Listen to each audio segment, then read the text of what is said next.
Assalamualaikum warahmatullahi wabarakatuh. Alhamdulillah wassalatu wassalamu ala Rasulillah wa ala alihi wa sahbihi wa sallama tasliman katsira, amma ba'd. Puji dan syukur senantiasa kita panjatkan kehadirat Allah Jalla wa Ala yang telah berfirman, wa in ta'uddu ni'matallahi la tuhsuha innal insana lazzalumun kafar. Dan kalaulah kalian ingin menghitung-hitung akan nikmat Allah atas kalian, la tuhsuha, niscaya kalian tidak akan mampu menghitungnya. Innal insana lazzalumun kafar. Sesungguhnya manusia itu pelaku kezaliman dan kekufuran. Berkat nikmat kesehatan, kesempatan dan hidayah taufik dari Allah Jalla wa Ala, sehingga pada sore yang berbahagia ini kita dapat bertemu kembali di kajian online kita ini, kajian kitab Masailul Jahiliyah, yang semoga Allah Jalla wa Ala memberikan manfaat kepada kita dan kepada segenap kaum muslimin dari pelajaran ini. Salawat beserta salam senantiasa kita sanjung sajikan kepada Nabi besar kita, keluarga dan segenap sahabat-sahabat beliau yang telah bersabda, "Man yuridillahu bihi khairan yufaqihu fid din." Barang siapa yang Allah inginkan kebaikan untuknya, niscaya Allah akan fahamkan ia tentang agamanya. Ikhwani al-kiram wa akhwati al-karimat, rahimani Allah wa iyyakum wa baraka fikum. Kita lanjutkan kembali pelajaran kita, kitab Masailul Jahiliyah, yang mana pada pertemuan terakhir kita membahas Masailul Jahiliyah yang ke-23. Ini pelajaran terakhir yang kita ambil. Pelajaran yang terakhir kita ambil di pertemuan sebelumnya. Berikut ini kata penulis rahimahullahu ta'ala, al-mas'alatul rabi'atu wal 'ashrun. Perkara jahiliyah yang ke-24. Qala tarku ad-dukhul fil haqq idza sabaqahum ilayhi du'afa takabburan wa anafatan. فأنزل الله تعالى ولا تطرد الذين يدعون ربهم بالغداة والعشي يريدون وجهه. Orang-orang jahiliyah memiliki perangai buruk, yaitu enggan masuk ke jalan yang benar apabila orang-orang lemah dari kalangan orang-orang miskin atau orang-orang yang lemah dari sisi kabilahnya telah mendahului mereka. Ini perangai buruk orang-orang jahiliyah. Takabburan wa anafatan.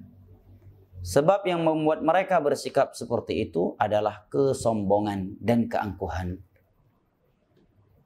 Ya. Dan juga mereka rasis. Ya. Apabila suatu kebenaran itu didahului oleh kabilah yang telah atau yang pernah berperang atau sedang bermusuhan dengan mereka, maka mereka sangatlah rasis. Ya. Mereka sangat rasis. Hal ini Allah Jalla wa Ala terangkan di dalam Al-Quranul Karim, sehingga pada surat Al-An'am ayat ke-52 Allah berfirman, وَلَا تَطْرُدِ الَّذِينَ يَدْعُونَ رَبَّهُمْ بِالْغَدَاةِ وَالْعَشِيِّ يُرِيدُونَ وَجْهَهُ مَا عَلَيْكَ مِنْ حِسَابِهِمْ مِنْ شَيْءٍ فَتَطْرُدَهُمْ فَتَكُونَ مِنَ الظَّالِمِينَ مَا عَلَيْكَ مِنْ حِسَابِهِمْ وَمَا مِنْ حِسَابِكَ عَلَيْهِمْ مِنْ شَيْءٍ.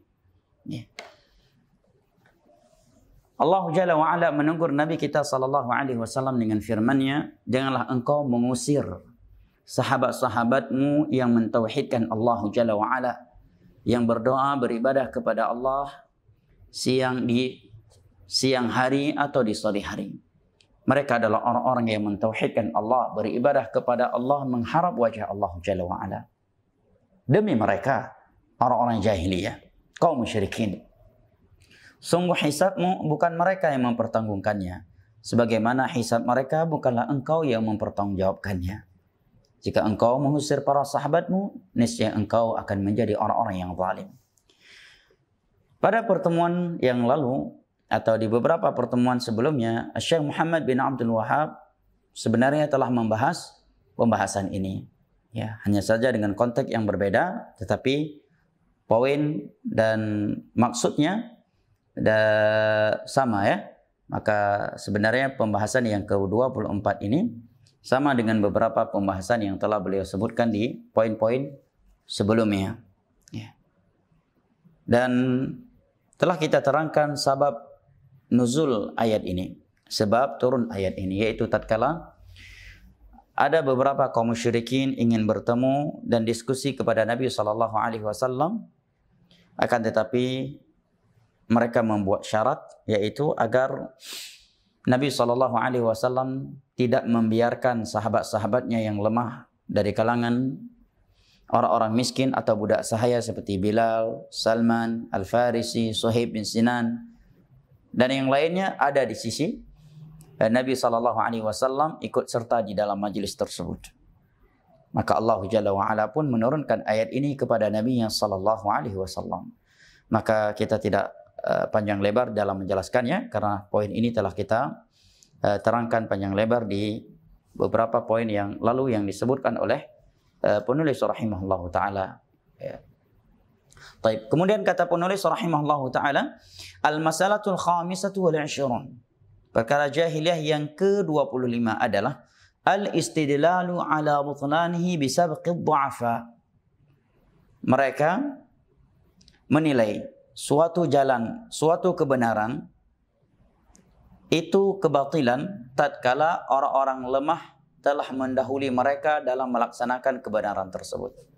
Apa bedanya poin yang ke-25 ini dengan 24? Tentunya beda ya. Kalau yang ke-24, mereka tidak mau masuk ke dalam kebenaran tatkala telah didahului oleh orang-orang yang lemah.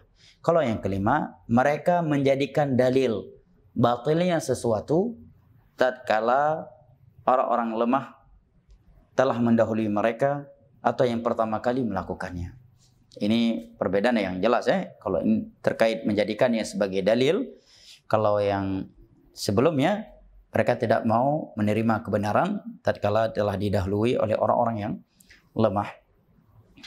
Hal ini Allah Jalla wa'ala sebutkan di dalam surat Al-Ahqaf ayat ke-11.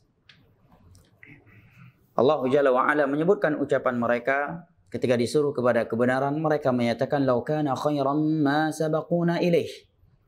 Andai kata yang mereka ikuti itu adalah kebaikan, niscaya mereka tidak akan mendahului kita. Pasti kita duluan yang melakukannya.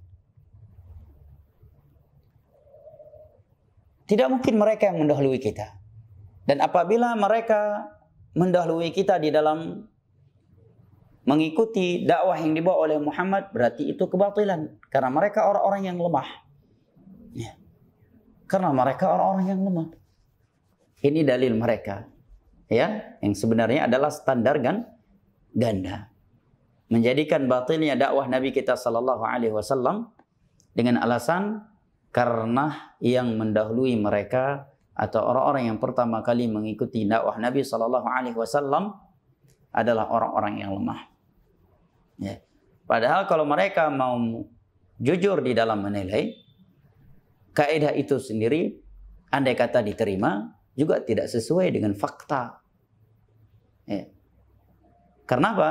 Karena di antara yang pertama kali manusia yang pertama kali beriman dan mengikuti Rasulullah sallallahu alaihi wasallam adalah Abu Bakar, dan beliau bukan orang yang lemah. Beliau orang kaya dan dari tokoh Arab radhiyallahu anhu.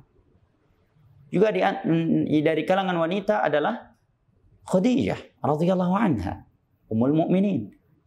Beliau dari bangsawan dan juga hartawan serta dermawan. Orang yang mulia, ya, dan orang yang dermawan serta dari suku yang besar di Mekah. Tetapi demikianlah orang-orang jahiliyah, karena kesombongan dan keangkuhan mereka serta ujub mereka suka menjadikan, ya, membuat kaedah-kaedah yang berstandar ganda. Ya. Mereka menyatakan batilnya dakwah yang dibawa oleh Nabi kita sallallahu alaihi wasallam dengan alasan karena andai kata yang dibawa oleh Nabi kita itu benar, tentu mereka yang pertama kali melakukannya. Tidak akan mungkin mereka didahului oleh orang-orang yang lemah seperti Bilal ibn Abi Rabah, Suhaib bin Sinan, dan sahabat-sahabat lainnya dari kalangan para sahabat Nabi yang miskin, budak sahaya, atau yang pernah menjadi budak sahayanya kaum musyrikin sebelumnya. Ini merupakan kaidah yang sangat batil. Oleh karenanya, seorang muslim dan muslimah yang bijak dan cerdas, ketika ia mendengar suatu kaidah, suatu standar yang ada pada suatu media yang ia baca, yang ia dengar, ataukah dari lawan bicaranya di dalam suatu diskusi, maka jangan dia langsung terkecoh dan masuk ke dalam kaidah dan standar tersebut. Jangan langsung ia menanggapi kaidah tersebut dengan membantahnya, tetapi hendaknya dia mengkaji terlebih dahulu kaidah tersebut. Terkadang suatu kaidah itu terbantah dengan sendirinya tatkala kita menjelaskan batilnya kaidah tersebut. Daripada kita langsung masuk ke dalam rincian kaidah tersebut, ya, membantah atau bergelut dengan menjawab dengan menyebutkan hal-hal yang sebenarnya hal-hal tersebut tidak perlu kita sebutkan tatkala kita telah menerangkan kaidah tersebut adalah kaidah yang batil. Ya.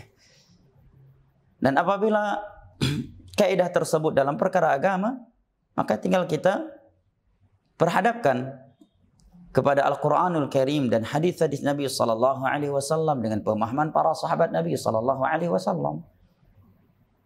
Jika kaidah tersebut sesuai dengan Al-Quranul Karim dan hadis-hadis Nabi sallallahu alaihi wasallam dengan pemahaman para sahabat Nabi, baru kita lihat ke yang perkara-perkara berikutnya. Apabila memang kaidah tersebut tepat, apakah yang menggunakan kaidah tersebut sesuai pada tempatnya, ya, maka kita masuk kepada poin yang kedua, akan kita luruskan penggunaan kaidah tersebut.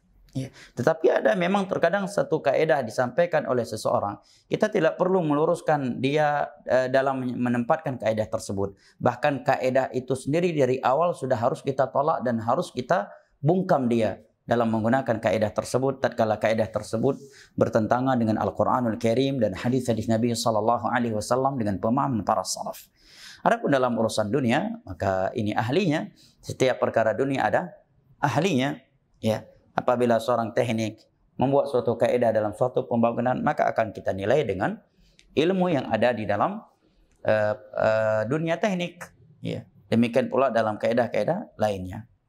Nah, misalkan sebagai contoh, dalam pembicaraan keumuman masyarakat dalam sehari-hari, seringkali mereka menjadikan adat istiadat atau mayoritas manusia sebagai kaidah, sebagai standarisasi kebenaran.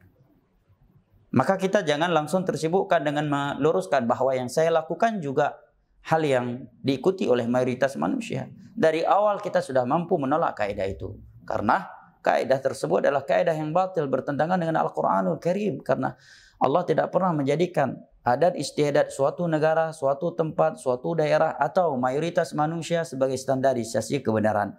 Bahkan tak jarang mayoritas itu menjadi sebagai indikasi kebatilan. Bahkan di dalam Al-Quran Allah berfirman, wa in tuti' aktsara man fil ardi yudilluka an sabilillah. Jika engkau mengikuti mayoritas manusia di permukaan bumi, niscaya mereka akan menyesatkan engkau.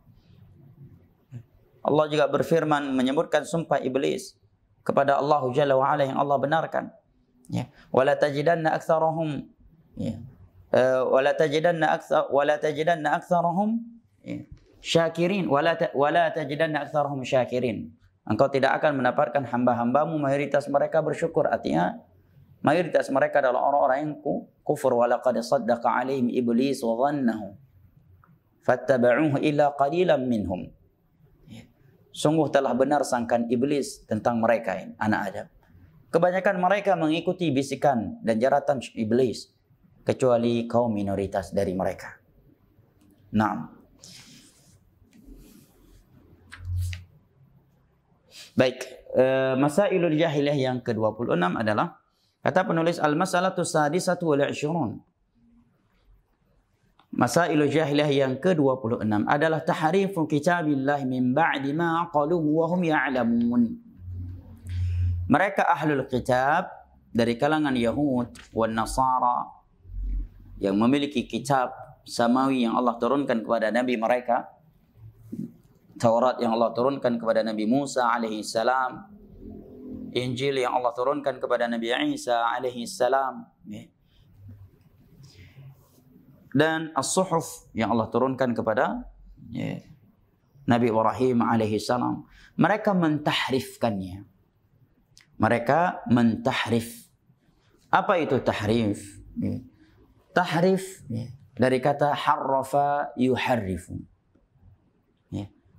Bermakna dengan bahasa yang mudah dipahami oleh keumuman manusia adalah merubah bentuk suatu konteks sehingga mengakibatkan perubahan makna, atau terkadang tidak, atau merubah makna suatu konteks yang benar kepada makna yang tidak benar. Dan standarisasi benarnya suatu makna adalah pemahaman para sahabat Nabi Sallallahu Alaihi Wasallam terhadap agama ini. Ini namanya tahrif. Bisa diartikan mereka penselewengan ayat atau hadis kalau dalam perkara ayat dalam ayat dan hadis dari makna yang benar atau dari lafaz yang benar kepada lafaz yang lain. Ini tahrif. Makna mudahnya untuk dipahami oleh keumuman manusia adalah mengubah suatu konteks atau suatu makna yang ada di dalam kitab mereka. Ini di antara perangai buruk orang-orang jahiliyah. Tahrifu kitabillahi min ba'di ma aqaluhu wa hum ya'lamun.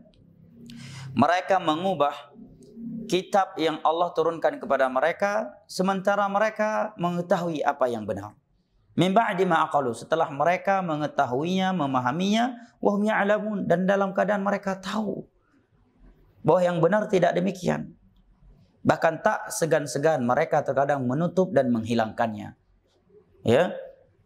Seperti apa yang terjadi di masa Nabi Sallallahu Alaihi Wasallam, mereka menutup bagian ayat yang ada di dalam Taurat terkait rajam terhadap pelaku zina yang telah menikah.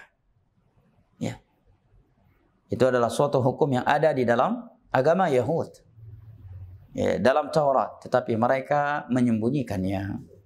Nah, itu lebih dari tahrif. Mereka sudah menyembunyikan, sudah juhud. Ini di antara perkara dan perangai buruk orang-orang jahiliyah. Dalil yang menerangkan mereka memiliki perangai ini sangatlah banyak di dalam ayat-ayat Al-Quranul Karim. Barang siapa yang mentadabburi Al-Quranul Karim akan mendapatkan hal ini. Di antaranya dalam surat Al-Baqarah, yuharrifuna al-kalima an mawadhi'ihi min ba'di ma aqulu, yuharrifuna kalima an mawadhi'ihi wa nasu hadhan mimma dhukiru bih. Yuharrifuna al-kalima an mawadhi'ihi min ba'di ma aqulu wa hum ya'lamun. Dan seterusnya dari ayat-ayat Al-Quranul Karim yang Allah sebutkan dalam Al-Baqarah, dalam surat Ali Imran, dan di dalam surat-surat yang lainnya. Dalil yang kedua adalah sejarah telah membuktikan bahwa mereka ahlul kitab adalah orang-orang yang melakukan tahrif, perubahan kebenaran yang ada dalam Al-Quran, dalam kitab Taurat atau Injil yang Allah turunkan kepada mereka melalui Nabi Isa dan Nabi Musa alaihi wassalam, kepada sesuatu yang sesuai dengan hawa nafsu mereka. Nah, dan apabila ini perangainya mereka al-Yahud dan Nasara, maka ketahuilah, pasti akan ada dari umat ini yang memiliki perangai ini, atau yang menyerupai mereka Yahudi dan Nasara dalam hal ini. Karena itu merupakan sunnatullah. Telah saya sebutkan beberapa hadis Nabi SAW di dalam beberapa pertemuan yang lalu dari kitab ini, bahwa Nabi SAW memberitakan kepada kita tidaklah ada suatu kebiasaan buruk dari ahli jahiliyah, melainkan akan ada dari umat Islam ini yang akan menerapkannya kembali, yang akan berperangai dengannya kembali, yang akan menirunya. Di antaranya adalah hadis Nabi SAW yang sahih, di mana Nabi SAW bersabda, "La tattabi'unna sanana man kana qablakum hathwal quddah bil quddah. Hatta law dakhalu juhra dhabbin ladakhaltumu qalu al-yahuda wan nasara qala faman." akan senantiasa ada dari umat ini yang mengikuti kebiasaan orang-orang sebelum kalian, umat-umat sebelum kalian. Andai kata umat sebelum kalian ada yang masuk ke dalam lubang biawak padang pasir, ya, maksudnya bob, ya, bahasa mudahnya adalah biawak padang pasir, ya, dan tentunya berbeda dengan biawak yang ada di Indonesia. Niscaya dia akan ikut masuk ke dalamnya, sejengkal demi sejengkal. Para sahabat pun bertanya, wahai Rasulullah, apakah yang engkau maksud mereka kaum Yahudi dan Nasara? Maka Nabi pun menjawab, faman, kalau bukan mereka siapa lagi? Juga di dalam sebuah hadis Nabi SAW yang sahih, beliau menyebutkan bahwa andai kata ada dari kalangan ahlul kitab yang berzina dengan ibu kandungnya secara terang-terangan, maka akan ada pula dari umat ini yang akan berzina dengan ibu kandungnya secara terang-terangan. Dan itu telah terjadi. Maka apabila ini perangai buruknya orang-orang jahiliyah dari kalangan Yahud Nasara, maka ketahuilah, ya, pasti ada dari umat ini yang memiliki perangai seperti ini. Ya. Dan sejarah pun telah membuktikan ada orang-orang yang mengaku umat Islam, mengaku mencintai Nabi SAW, cinta kepada Al-Quran, tetapi mereka telah mentahrif Al-Quranul Karim dan hadis-hadis Nabi SAW dengan bentuk-bentuk tahrif yang ada. Maka hendaknya seorang Muslim menjauhi dan memohon kepada Allah Jalla wa'ala untuk diselamatkan dari perangai yang buruk ini. Dan perlu diketahui bahwa tahrif itu terbagi menjadi dua. Tadi telah kita sebutkan makna tahrif. Tahrif itu terbagi menjadi dua. Ya, ada dua macam. Dalam pembahasan akidah, para ulama menyebutkan bahwa tahrif itu ada dua macam. Yang pertama adalah at-tahrif fil lafz. Tahrif yang dilakukan pada suatu konteks dengan merubah konteks aslinya kepada konteks baru. Dan itu ada 4 bentuk, ya. Yang pertama dengan penambahan suatu huruf ataukah lebih. Seperti tahrifnya orang Yahud. Ketika Allah perintahkan mereka, wadkhulul baba sujjadan wa qulu hittah. Masuklah kalian ke dalam pintu, ya, atau ke pintu tersebut dan ucapkan hittah. Ya Allah, ampunilah dosa-dosa kami. Ini hittah anna dzunubana. Ampunilah dosa-dosa kami. Tetapi mereka menambahkan satu huruf menjadi hintah. Dari kata hittah yang Allah perintahkan, mereka tambah satu huruf menjadi hintah. Maknanya pun berubah.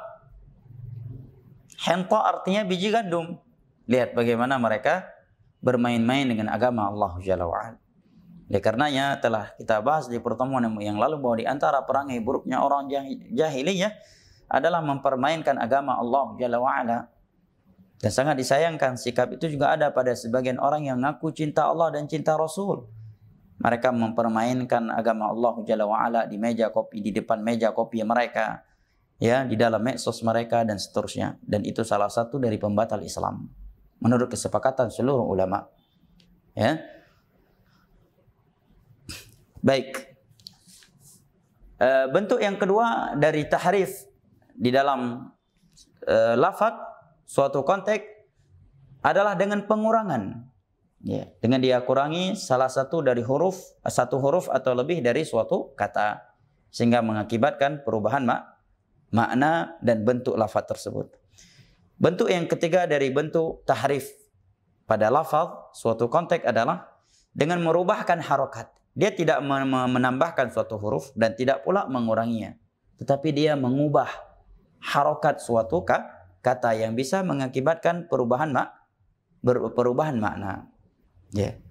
Karena dalam bahasa Arab suatu kata itu bisa berubah maknanya hanya karena berubah harokatnya. Ya. Contohnya dalam fi ghairil Quran saya katakan wa kallama ar-rajul Musa. Wa kallama ar-rajul Musa. Kalau kita bacakan wa kallama ar-rajula Musa, maka artinya Musa mengajak bicara si lelaki tersebut. Tetapi kalau kita rubah harokatnya dari fathah menjadi dhammah, wa kallama ar-rajulu Musa, maka artinya adalah lelaki tersebut mengajak Musa berbicara. Berpindah, ya. Fa'il menjadi maf'ul yang setelah sebelumnya dia maf'ul. Nah, fa'il menjadi maf'ul atau maf'ul menjadi fa'il. Dan juga para ulama menyebutkan bentuk yang keempat dari tahrif yang terjadi pada lafaz adalah perubahan harakat tetapi tidak mengubah makna, tetapi itu bagian dari tahrif. Baik, tahrif yang kedua adalah at-tahrif bil ma'na. Dia tidak melakukan pengubahan terhadap bentuk suatu kata. Dia tetap menyampaikan kata tersebut sebagaimana adanya, tetapi dia ubah maknanya, dia tahrif maknanya. Dia palingkan makna yang benar, kemudian dia datangkan makna yang baru, yang tidak sesuai dengan yang diinginkan oleh Allah dan Rasulnya, dengan pemahaman para sahabat Nabi SAW, para ulama salaf. Ya.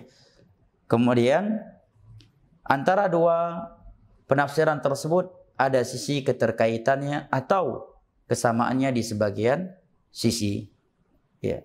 Mereka tidak memberikan tafsir yang 180 derajat berbeda dengan makna awalnya agar orang tidak lari, tetapi mereka datangkan penafsiran yang ada sisi kesamaan antara dua penafsiran tersebut. Ini namanya tahrif bil ma'na, dan ini yang mayoritas ahlul kalam, ahlul filsafat, al-asy'ariyah jatuh ke dalamnya. Sebagaimana ini dibahas oleh para ulama. Contohnya kata para ulama adalah tahrif bil ma'na yang dilakukan oleh sebagian ahlul bid'ah pada firman Allah Jalla wa Ala, Ar-Rahmanu 'ala al-'arsy istawa. Allah Ar-Rahman beristiwa di atas arsy. Telah kita sebutkan di beberapa atau sering dalam kajian kita, terkhusus dalam pembahasan akidah, bahwa penetapan sifat istiwa untuk Allah Jalla wa Ala itu berdasarkan Al-Quranul Karim dan berdasarkan hadis-hadis Nabi SAW serta ijma' para sahabat, tabi'in, tabi'in serta ulama salaf. 4 imam madhab. Ya. Sepakat dengan sifat menetapkan untuk Allah istiwa tersebut secara hakiki, sesuai dengan keagungannya Allah, bukan karena Allah tetap maha besar dan Allah tidak butuh kepada makhluknya, tanpa dianalogikan, ya, tanpa diperbagaimanakan dengan rasio manusia, tanpa diserupakan dengan sifat makhluk, tanpa diselewengkan dari makna istawa yang dipahami dalam bahasa Arab oleh para sahabat Nabi ketika ayat itu turun, ketika Nabi menyampaikannya kepada mereka, dan tanpa menolaknya. Yang kedua, makna istawa yang disebutkan oleh para ulama as-salaf dalam kitab-kitab aqidah mereka, ya, seperti yang dinukilkan oleh al-Imam Ibnu Qayyim dalam An-Nuniyahnya dari ulama as-salaf, dan juga selain beliau, bahwa makna istawa, ya, pada sifat Allah Jalla wa Ala adalah ala wartafa'a wa sa'ida wastaqar. Wa sa'ida, bukan qasada, ya. Wa sa'ida wastaqar. Meninggi, mengatas, menaik dan menetap. Dan itu semuanya sesuai dengan keagungannya Allah. Allah tetap maha besar, tidak diliputi oleh makhluknya, dan Allah tidak butuh kepada makhluknya. Tidak boleh diperbagaimanakan dengan akal kita, dan tidak boleh diserupakan sifat makhluk, tidak boleh diselewengkan dari mana istawa kepada makna yang lain, dan tidak boleh ditolak. Sebagaimana kita mengimani bahwa Allah memiliki sifat mendengar melihat yang tidak menyamai sifat mendengar dan melihatnya makhluk, dan tidak membuat kita menolak berita bahwa Allah memiliki sifat mendengar dan melihat tatkala sifat tersebut ada pada manusia. Maka demikian pula dengan sifat Allah yang lainnya seperti istawa. Nah, sebagian orang karena dia tidak mampu menolak sifat tersebut, Karena sifat tersebut telah Allah tetapkan untuk dirinya dalam Al-Quranul Karim dan hadis-hadis Nabi Sallallahu Alaihi Wasallam serta telah ijma' para salaf, maka dia selewengkan maknanya, dia tahrif maknanya. Maka kata mereka, makna betul Allah memiliki sifat istawa, tapi makna istawa adalah istaula, menguasai. Ini tahrif. Kenapa? Yang pertama, itu bukan makna dari asal kata istawa. Yang kedua, makna istaula tidak datang dari Al-Quran dan hadis serta para sahabat Nabi Sallallahu Alaihi Wasallam. Yang berikutnya, istaula bertentangan dengan tafsir yang ditafsirkan oleh para sahabat Nabi, para tabi'in dan tabi'ut tabi'in. Ya. Ini namanya tahrif bil ma'na. Demikian pula yang dilakukan oleh sebagian orang, mentahrif ayat-ayat riba. Dia sampaikan ayat hadis tentang riba. Dia sampaikan kepada masyarakat bahwa riba itu haram. Kemudian dia tahrifkan. Tetapi yang dimaksud dengan riba itu adalah ini dan itu. Yang pada hakikatnya dia ingin menghalalkan riba yang sedang terjadi di tengah-tengah masyarakat. Dan itu memang riba yang Allah haramkan. Adanya bunga ya, pada utang piutang ya, dan seterusnya dari hal-hal yang itu merupakan riba menurut Al-Quranul Karim dan hadis-hadis Nabi Sallallahu Alaihi Wasallam dengan pemahaman para salaf. Dan kata Syekh Shalih Al-Fauzan, ولا يزال المسلمون يعانون من هذه الآفة من أهل الأهواء والفرق الضالة وأصحاب الشهوات. Dan kaum muslimin masih terus-menerus diuji dengan perangai buruk ini dari sebagian dari mereka ahlul ahwa, para pengikut hawa nafsu. Ahlul ahwa maksudnya ahlul bidah. Ini nama lain dari kata ahlul bidah. Ahlul bidah dinamakan ahlul ahwa karena mereka mengikuti hawa nafsunya. Karena kalau dia tidak mengikuti hawa nafsunya, tetapi mengikuti Al-Quranul Karim dan hadis dari Nabi Sallallahu Alaihi Wasallam dengan pemahaman para as-salaf, maka tentunya dia tidak akan mencetuskan bid'ah. Ya. Bukti dia ikut hawa nafsu, dia sudah mengetahui sunnah Nabi, metode dari Nabi. Sebagai contoh, konteks zikir setelah sholat 5 waktu. Tetapi justru dia buat konteks lain dengan cara lain, dengan alasan baik. Ini apa namanya? Kalau bukan karena mengikuti hawa nafsu. Oleh karenanya ahlul bidah juga disebut dengan ahlul ahwa. Ya, jadi kalimat ahlul ahwa dalam pembahasan aqidah, ya, bukan yang dimaksud dengannya ahlul maksiat. Ya, ahlul ahwa adalah ahlul bidah. Wal firaq ad-dhalah, kelompok-kelompok yang sesat, wa ashabus syahwat, dan para hawa nafsu. Ketika disampaikan kepada mereka riba haram, maka mereka pun mentahrifkannya. Mereka berkata yang dimaksud dengan riba adalah demikian dan demikian. Mereka menafsirkannya sesuai dengan hawa nafsu mereka. Ya. Ketika disampaikan kepada mereka ayat dan hadis, ijma' para sahabat, para tabi'in, tabi'ut tabi'in atau 4 imam mazhab tentang haramnya musik, maka dia pun mentahrifnya. Dia mentahrifnya dengan alasan yang dimaksud dengan musik di situ yang melalaikan dari beribadah kepada Allah, bukan musik Islami. Adapun musik Islami yang membuat kita semakin taat kepada Allah, maka tidak mengapa. Ketika disampaikan kepada yang hadis Nabi Sallallahu Alaihi Wasallam tentang haramnya berjabat tangan dengan lawan jenis yang bukan mahram, maka dia mentahrifnya dengan alasan kalau pakai lapi hanamdalah, ya kalau pakai sarung tangan nggak apa-apa. Atau ditahrifkan yang lebih parah lagi, kalau pak kiai tak apa-apa, mio tungku hanamdalah, tungku gelih hati ka. Tentang lebih gelih hati Nabi Sallallahu Alaihi Wasallam yang berkata, inilah usafihun nisa, saya tidak berjabat tangan dengan wanita yang bukan mahram. Di saat mereka ingin membaiat Nabi Sallallahu Alaihi Wasallam, dan Nabi membaiat para sahabat dengan berjabat tangan. Ada pula ada yang mentahrifkannya dengan alasan kalau nenek-nenek enggak apa-apa. Yang enggak pak boleh itu gadis-gadis yang cantik-cantik. Kalau nenek-nenek enggak apa-apa. Ya akhi, siapa bilang tidak mengapa? Berapa banyak nenek tapi dia nenek modis. Yang kedua, di masa Nabi Anda kira enggak ada nenek-nenek? Hanya di zaman kita aja nenek itu ada. Di zaman Nabi juga ada nenek-nenek. Tetapi Nabi tidak mengecualikan. Di zaman Nabi ada Ummu Aiman. Ketika Nabi memuliakan Ummu Aiman, ini nenek yang berjasa dalam Islam. Ya, Abu Bakar, Umar, Nabi memuliakan Abu Bakar, Umar radhiyallahu anhu. Mereka juga memuliakan Ummu Aiman setelah Nabi meninggal dunia. Mereka mengunjunginya, tetapi mereka tetap tidak berjabat tangan dengannya. kecuali dikarenakan kondisi yang darurat atau suatu kebutuhan yang besar, ya, demi menyelamatkan nyawa ataukah pengobatan seperti dokter kepada pasiennya, ya. Nah, demikianlah sebagian orang, ya. Baik, wallahu taala alam bisawab. Saya kira untuk kajian pada sore hari ini kita cukupkan sampai di sini. Kita masuk ke sesi tanya jawab. Barakallahu fikum.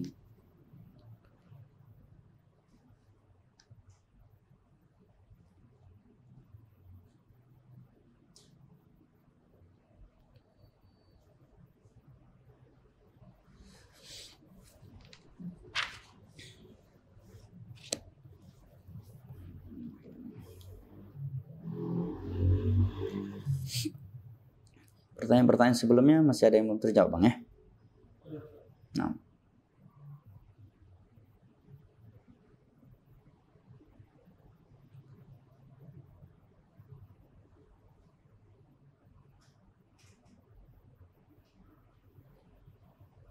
Bismillah.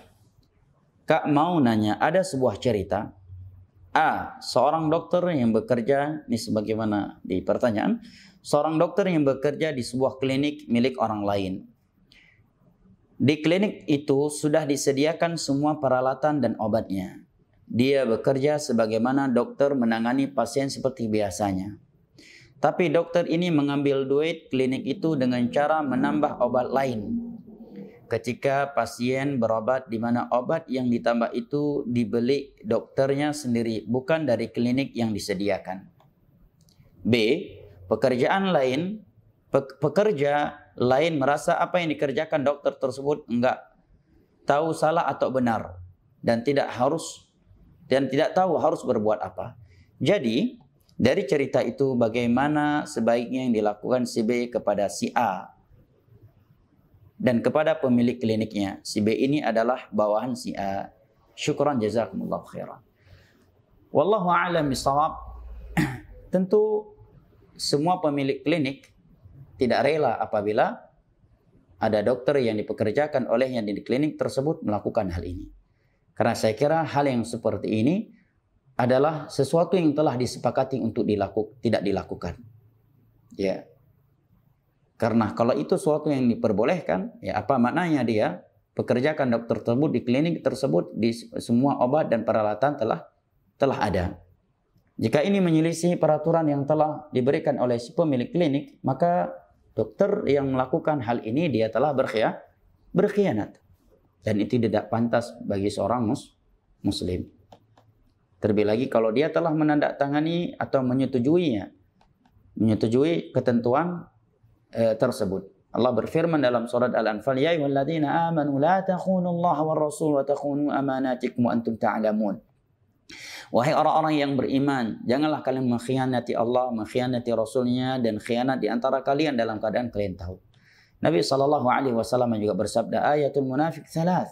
Ada 3 tanda ciri khusus orang munafik. Di antaranya kata Nabi SAW adalah idza tumina khan. Ketika diberikan amanah, dia berkhianat.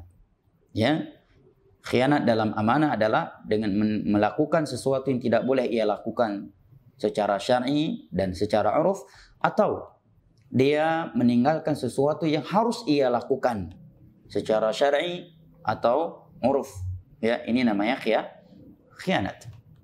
Nah, dan Nabi SAW bersabda, al-muslimuna ala syurutihim, dan kaum muslimin itu berjalan di atas syaratnya. Maka kewajiban dokter ini apabila dia ingin bertobat kepada Allah Jalla wa'ala, setelah memohon ampunan kepada Allah, meninggalkan perbuatan ini, menyesalinya, bertekad untuk tidak mengulanginya kembali, agar dia meminta untuk dihalalkan, dimaafkan dia kepada si pemilik klinik ini. Dia minta maaf untuk dihalalkan. Nah, karena kalau tidak, dia akan berurusan dengan pemilik klinik ini pada hari kiamat nanti. Adapun bawahannya, maka kewajiban mereka adalah memberi nasihat ayat dan hadis. Cukuplah banyak yang menerangkan kepada kita pentingnya al-amru bil ma'ruf wan nahyi 'anil munkar, dan pentingnya at-ta'awun 'alal birri wat taqwa, dan tidak saling tolong menolong di atas perbuatan dosa, kecuali jika dia lihat dengan dia menegur akan memberikan mafsadah yang amat besar terhadap dirinya. Dan saya kira tidak akan ada mafsadah besar terhadap dirinya, karena tidak mungkin yang melanggar ini mampu memecatnya. Nah, atau cara lainnya dia memberitahukan kepada pemilik klinik untuk bisa menegurnya, dan ini tidak dikategorikan adu domba, karena ini mimbab al-amr bil ma'ruf wa nahi anil munkar. Dan Nabi SAW telah bersabda, unsur akhaka zaliman aw mazluman, tolong saudaramu yang melakukan kezaliman dan yang dizalimi. Ketika para sahabat bertanya, Rasulullah, kalau menolong orang yang dizalimi ini sudah jelas, tetapi bagaimana kami menolong si pelaku zalim? Maka Nabi menyatakan, tarudduhu anil zulm. Cara engkau menolong orang yang zalim itu adalah engkau tahan, engkau bantu dia agar dia tidak melakukan kezaliman lagi. Barakallahu fiik. Bismillah, Bang, tolong tanyakan sama Ustadz ya. Baik, barakallahu fiik. Satu hukum melakukan bayi tabung. Nah, baik, pembahasan bayi tabung ini sudah dibahas oleh para ulama fikih kontemporer. Di sana ada fatwa Al-Lajnah Ad-Daimah, ada fatwa Al-Imam Ibnu Baz dan para ulama lainnya. Dan ini salah satu dari fikih kontemporer yang sudah dibahas puluhan tahun yang lalu. Yang kesimpulannya, ya, secara umum terjadi kesilangan pendapat di antara ulama. Ada yang membolehkannya dan ada yang mengharamkannya. Ya. Tapi sekarang kita masuk kepada pendapat yang menyatakan itu boleh.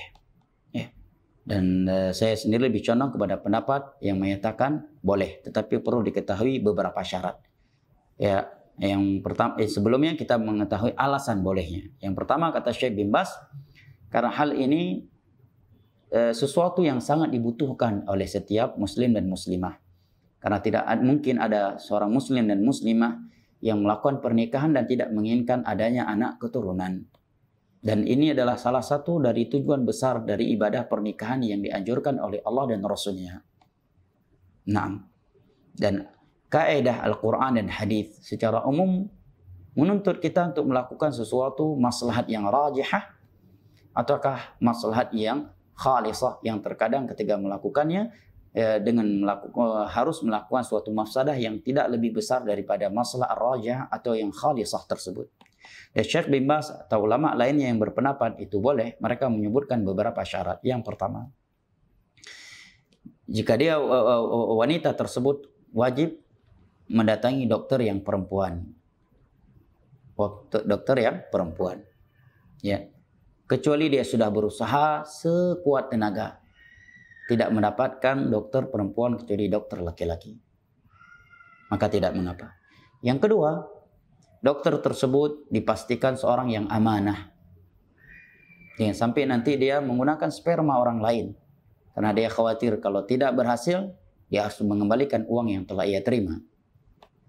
Nah, syarat yang ketiga, dipastikan ya, tidak akan terjadi penukaran antara sperma dia dan sperma orang lain yang sedang diperbuahkan di dalam tabung tersebut. Ini hal yang perlu dipastikan. Makanya sebelum melakukan hal ini, nasihat saya adalah berkonsultasi kepada dokter-dokter yang ahli dalam hal ini, yang mereka dilihat sehari-harinya orang yang bertakwa kepada Allah, orang yang takut kepada Allah, dan orang yang jujur.